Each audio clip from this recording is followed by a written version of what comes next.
Salute, folks. It's your boy, the insurance junkie, your fiduciary fella, the all-star advisor Alonzo Hall, and I've returned today to whap and tap on your head with another ADH Wealth Solution article. Today's article is entitled Net Worth for Gen X, How to Tell If You're Poor, Middle Class, Upper Middle Class, or Rich.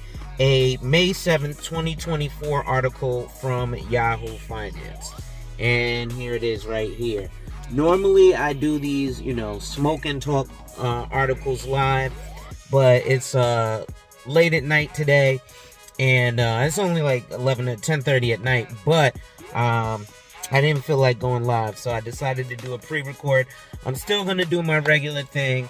I might do a combination of lives and pre-records. Again, I don't even try to use my YouTube channel to be the exact algorithm.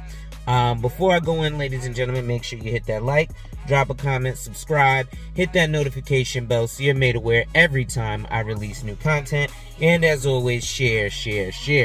Lastly, to contribute to channel growth or to schedule an appointment with a licensed financial professional, the links are in the description of this video. So as we proceed to give you what you need. It says, as with any age cohort, annual incomes among Gen Xers are all over the map. Similar to the content of my channel, right? It's kind of all over the place. That's why most of you guys who are coming here are trying to figure out what kind of channel I am.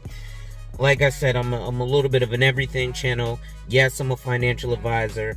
No, I'm not orthodox. I smoke, I spit, I listen to gangster rap, all of that. I don't look the part, but who doesn't? Right? So, the gap between wealthy and poor Gen Xers, those born from 1965 to 1980, is not that different from other generations. What does set Gen X apart, though, is the gap between how much they want to save and how much they actually have saved, and how that gap lays out stark differences at various income levels.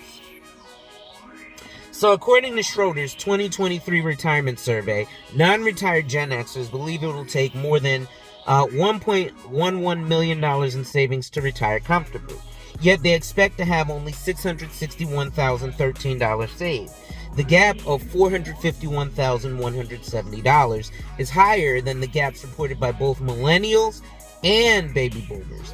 More than 6 in 10, 61%, non-retired Gen Xers are not confident in their ability to achieve a dream retirement, according to Schroders. A separate 2023 survey from Mass Mutual found that more than half, 53% of Gen Xers, say that they are behind where they need to be to retire at their ideal retirement age.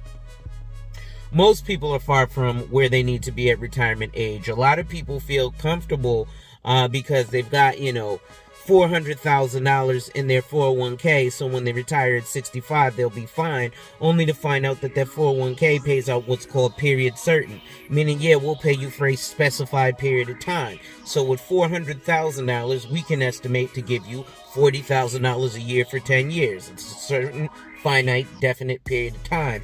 After that 10 years, when you're 75, if you're 75 and still alive, you've run out of all the $400,000 that was in that 401k. So now, they take, you have to, they don't take anything.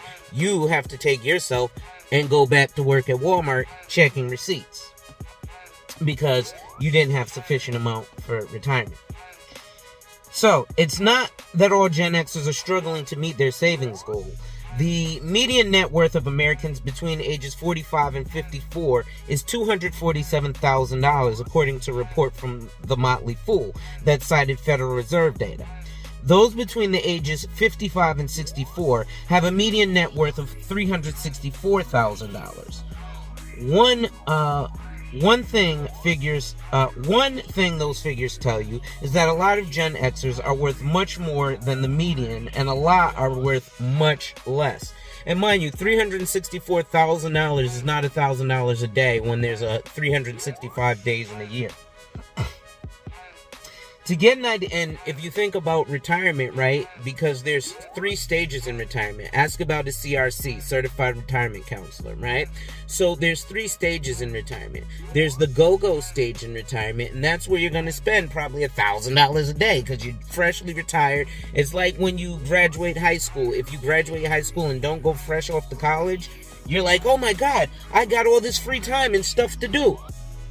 Because you're used to getting up doing the same thing. So now you're just going to go, or even when you first go to college and you go crazy on the dorm partying and stuff all the time. That's called the go-go phase of retirement. Then there's the slow-go phase of retirement where you start to slow down because you've experienced all the trips to Cancun and the high-powered fast cars. And then there's the no-go stage, and that's where you're really old. You're ordering stuff. You're sitting at home all day watching Price is Right and the soap operas, and you order stuff off a home shopping network, and give all your money to your grandkids. So, to get an idea of the typical earnings for a Gen Xer, a good place to start is the U.S. Bureau of Labor Statistics data. And here's what the BLS latest report released on April 16th found. The median weekly earnings for all 119.2 million full-time wage and salary workers in the U.S. were $1,139 in the first quarter of 2024, or $59,228 a year. The median weekly earnings for men aged 45 to 54 was $1,442 a week, or $79,984 a year. The median weekly earning for women ages 45 to 54 was $1,156 a week, or $60,112 a year. If you are a Gen Xer and your annual income ranges between $60,000 and $80,000, then you're probably somewhere in the middle income range. Defining upper middle class is a little trickier because there's not a set measurement that everyone agrees on. As USA Today reported, the upper middle class is often defined as the top 15 to 20% of earners. However, some financial experts say that those percentages should be lower. Earlier this year, AP MoneyWise shared 2022 U.S. Census data showing these yearly incomes for different class levels. The lower was less than or equal to $30K. Lower middle is $30,001 to $58,020. Middle was $58,021 to $94,000. That feels like lower middle if you ask me. Anything 50 to 100,000 is lower middle class. If you make $100,000 in America, you're lower middle class. You're not even middle class. Upper middle class, 94,001 to 153,000. I'd say 153 and above, you're getting to middle class. And this is as a person who has those incomes, not just by myself, but also my spouse. And then it says upper class is greater than 153,000. Now, if you ask me, that's virtually impossible because financial experts will also tell you that when investing, you should invest 1/3 of your income or $50,000 per year. So that implies that to get into the level of investing, you need to spend at least $50,000 per year, or 1/3 of your income, meaning you make $150,000 per year. So that would be on the low end if you're just breaking into investing. So these categories do a good job of giving you a general idea of where Gen X and others fall on the income scale, but they don't really capture what it means to be poor or rich. Earning $30,000 a year makes you poor in some areas and lower middle class in others. Similarly, earning $153,000 a year doesn't really make you rich, no matter where you live. Now, I do have to give a caveat. I do live in and work in 2 of the most expensive cities and states in the country. One in New York City, I work in, and that's one of the most expensive cities in the country. And then I live in Connecticut, which is one of the most expensive states in the country. So yes, to me, $153,000 is definitely not even middle income, or just reaching middle income, I should say. A chart from healthcare.gov says that $15,060 found that the U.S. federal poverty level for 2024 ranges from $1,560 a year for individuals to $52,720 a year for a family of 8.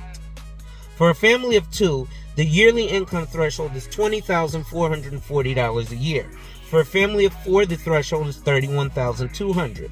Because poverty does not care how old you are, those numbers apply to Gen X as well. So, ladies and gentlemen, that's going to be it for today.